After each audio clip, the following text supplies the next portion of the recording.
Welcome back to another new video in SD Bio Life with Life Science। देखो class 12 এর 4th semester ENVS অর্থাৎ পরিবেশ বিদ্যার একটা ফুল সাজেশন, ঠিক সাজেশন নয়, একটা পুরো প্রশ্নপত্র তোমাদের সামনে তুলে ধরবো। ঠিক পরীক্ষায় যেমনটি থাকবে, যে বিভাগে যে প্রশ্নগুলো থাকবে ঠিক সেই বিভাগে সেই প্রশ্নগুলো তুলে ধরবো। দেখো, এটা তোমাদের প্রথমবার পরীক্ষা হচ্ছে 4th সেমিস্টারের, তাই এবারের নতুন সিলেবাসের এই প্রথম পরীক্ষায় কোনগুলো ইম্পর্ট্যান্ট বাছার একটা সহজ উপায় হচ্ছে বিগত বছরগুলোতে এই দুটো চ্যাপ্টার থেকে, তোমাদের দুটো চ্যাপ্টার রয়েছে, এই দুটো চ্যাপ্টার থেকে যে প্রশ্নগুলো বড় প্রশ্ন এসছে পরীক্ষায় উচ্চ মাধ্যমিকে, সেই প্রশ্নগুলোকে বেশি জোর দিতে হবে। এবারে সেইগুলো আসবে এবং খুব একটা, যেহেতু প্রথমবার হয়েছে তোমাদের 3rd সেমিস্টারের মতো, এটাও কিন্তু খুব একটা কঠিন প্রশ্ন হবে না। তো এই প্রশ্নগুলো বেছেছি কোন জায়গা থেকে, যেগুলো ইম্পর্ট্যান্ট হিসাবে তুলে ধরছি এবং 100% গ্যারেন্টি দিচ্ছি এগুলো থেকে আসবে। প্রথম হচ্ছে আমার 14-15 বছর ধরে খাতা দেখার অভিজ্ঞতা, তার সঙ্গে এবিটি এর টেস্ট পেপারে যে ইম্পর্ট্যান্টগুলো দেওয়া আছে এবং পরিবেশ বিদ্যার রায়মার্টিনের যে ক্যাপসুলটি রয়েছে সেখানে ইম্পর্ট্যান্ট প্রশ্নগুলোকে শুধু তোলা আছে, সেখান থেকে প্রশ্নগুলো নেওয়া। তার সঙ্গে পরিবেশ বিদ্যার সাঁতরা পাবলিকেশনের ইম্পর্ট্যান্টগুলো, ছায়া প্রকাশনী এবং পরিবেশ বিদ্যার সহায়িকা বই, এই সমস্ত বই থেকে জাস্ট ইম্পর্ট্যান্ট প্রশ্নগুলো তুলে ধরেছি, সেগুলো কিন্তু করতেই হবে। দেখো, তোমাদের 4টে বিভাগে প্রশ্ন থাকবে, ক বিভাগ, খ বিভাগ, গ বিভাগ, ঘ বিভাগ। এই 4টে চ্যাপ্টার থেকে প্রথমে ক বিভাগে থাকবে, প্রথম তোমাদের যে চ্যাপ্টার রয়েছে পরিবেশ দূষণ ও দূষণ নিয়ন্ত্রণ, সেখান থেকে 2 মার্কের প্রশ্ন 8টা থাকবে, তোমাকে করতে হবে 4টে, 4 দুনে 8 নাম্বার। এবার খ বিভাগে থাকবে পরের চ্যাপ্টার, অর্থাৎ পরিবেশগত আইন ও ব্যবস্থাপনা। এই চ্যাপ্টার থেকে 8টে 2 মার্কের প্রশ্ন থাকবে, তোমাকে 4টে করতে হবে। এইবার গ বিভাগে প্রথম চ্যাপ্টার থেকে থাকবে, অর্থাৎ পরিবেশ দূষণ ও দূষণ নিয়ন্ত্রণ থেকে 3টে প্রশ্ন থাকবে, বড় 6 মার্কের প্রশ্ন, 2টো তোমাকে করতে হবে। এবং ঘ বিভাগে শেষ চ্যাপ্টার, অর্থাৎ পরিবেশগত আইন ও ব্যবস্থাপনা থেকে 3টে বড় প্রশ্ন থাকবে, 6 মার্কের, তোমাকে 2টো করতে হবে। এইভাবেই প্রশ্নগুলোকে সাজানো রয়েছে। পুরো প্রশ্নপত্রটা দেখো এবং এইগুলো প্র্যাকটিস করো এবং এখান থেকেই কমন পাবে, এর বাইরে কমন পাবে না, 100% গ্যারেন্টি। তাই চলো এবার আমরা প্রশ্নটা দেখে নিই, আর ভিডিওটাকে লাইক করে সবাইকে শেয়ার করে দিও। চ্যানেলে নতুন হলে চ্যানেলটা সাবস্ক্রাইব করে দেবে। তো দেখো, পরিবেশবিদ্যা class 12 semester 4th, full marks থাকবে 40 মার্কসের, টাইম থাকবে 2 ঘন্টা।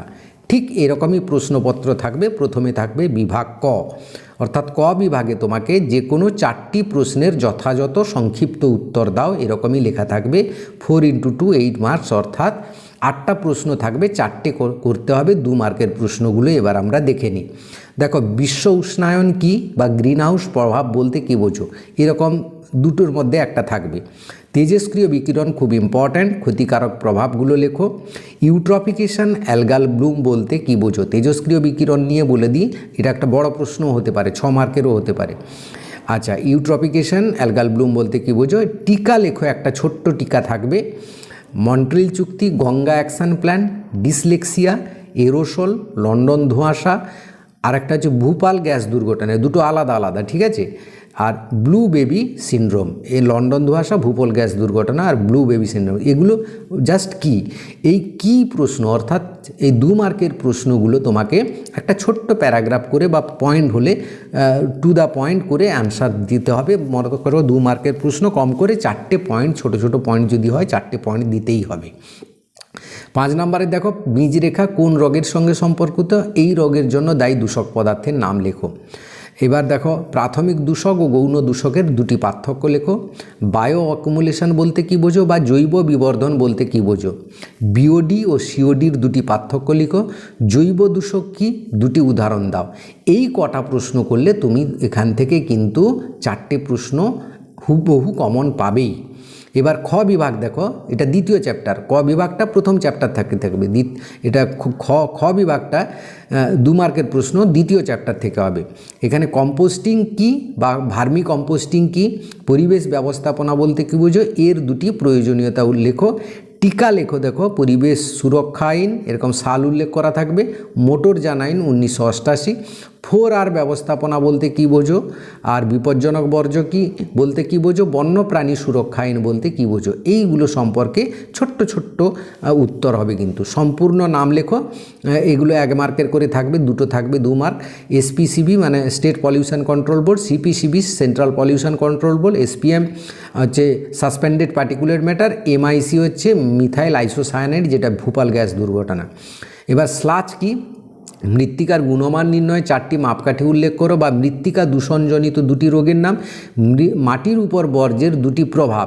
এই মৃত্তিকা থেকে কিন্তু একটা প্রশ্ন থাকবে, বড় বা ছোট প্রশ্ন। বায়োমেডিক্যাল বর্জ্য ব্যবস্থাপনায় কি কি কর্মসূচি নেওয়া হয়, 4টি শিল্পজাত ভারী ধাতুর নাম যা পরিবেশ দূষণ ঘটায় ও তার একটি করে প্রভাব, যেমন মনে করো আর্সেনিক, ব্ল্যাকফুট ডিজিজ, এরকম সীসা, ক্যাডমিয়াম, এইগুলো নিয়ে লিখতে হবে।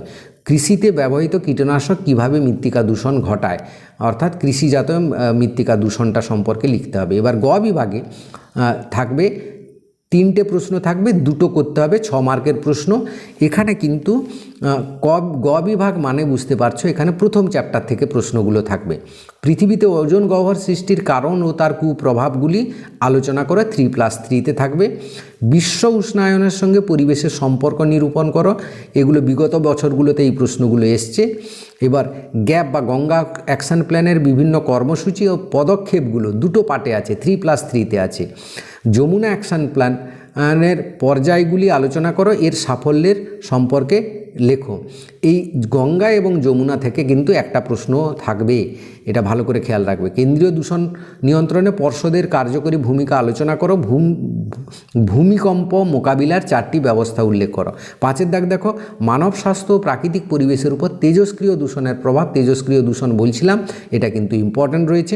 অন্তর্দেশীয় জলাশয়গুলি কি কি পদ্ধতিতে দূষিত হচ্ছে, অর্থাৎ জল দূষণের কারণগুলো কি কি, এটা লিখতে হবে। এই দূষণ প্রতিরোধে তুমি কি কি ব্যবস্থা নেবে বা নেওয়া প্রয়োজন। এবার ঘ বিভাগ মানে হচ্ছে চ্যাপ্টার 2 থেকে 3টি প্রশ্ন থাকবে, 2টো বড় প্রশ্ন করতে হবে, 6 নাম্বারের করে, 6 দুনে 12 নাম্বার। বর্জ্য ব্যবস্থাপনায় শিক্ষার্থীদের ভূমিকা আলোচনা করো, ভেরি ভেরি ইম্পর্ট্যান্ট। এবং স্বচ্ছ ভারত অভিযান, স্বচ্ছ ভারত অভিযান কি, এটা 2 মার্কের প্রশ্ন। ভারতীয় অরণ্য আইন অনুযায়ী বনভূমির শ্রেণীবিভাগ করো। জীব বৈচিত্র্য সংরক্ষণের ত্রিস্তরীয় সংগঠন কি, 3+3-তে রয়েছে। পরিবেশ ব্যবস্থাপনা বলতে কি বোঝো, মানব স্বাস্থ্যের উপর বর্জ্যের প্রভাব, এটাও কিন্তু ভেরি ভেরি ইম্পর্ট্যান্ট, খুব ভালো করে করবে। পরিবেশ দূষণকারী বর্জ্যসমূহের প্রধান 4টি উৎস উদাহরণসহ বিবৃত করো। এই বর্জ্য নিয়ে কিন্তু একটা বড় প্রশ্ন থাকবে। বর্তমানে পরিবেশের ভারসাম্য নষ্ট হওয়ার কারণগুলি আলোচনা করো, পরিবেশের ভারসাম্য নষ্ট হওয়ার কারণ। হ্যাঁ, এবার টিকা লেখো, দেখো পরিবেশ সুরক্ষা আইন, বসুন্ধরা সম্মেলন, ওয়েস্ট, এইগুলো সম্পর্কে বড় মার্কের একটু করে রাখবে। তরল বর্জ্য কি, তরল বর্জ্যের ব্যবস্থাপনার পদ্ধতিগুলি লেখো, এটা কিন্তু 2+4-এ থাকবে। তো এই যে প্রশ্নগুলো বললাম, এই প্রশ্নগুলো করলে কিন্তু 100% কমন পাবে। এগুলো তোমরা ভালো করে নোটস আকারে বড় প্রশ্নগুলো তৈরি করে নাও, আর ভিডিওটাকে লাইক করে সবাইকে শেয়ার করে দাও, সবাই যাতে উপকৃত হয়। চ্যানেলে নতুন হলে চ্যানেলটাকে সাবস্ক্রাইব করে নাও। Thank you for watching.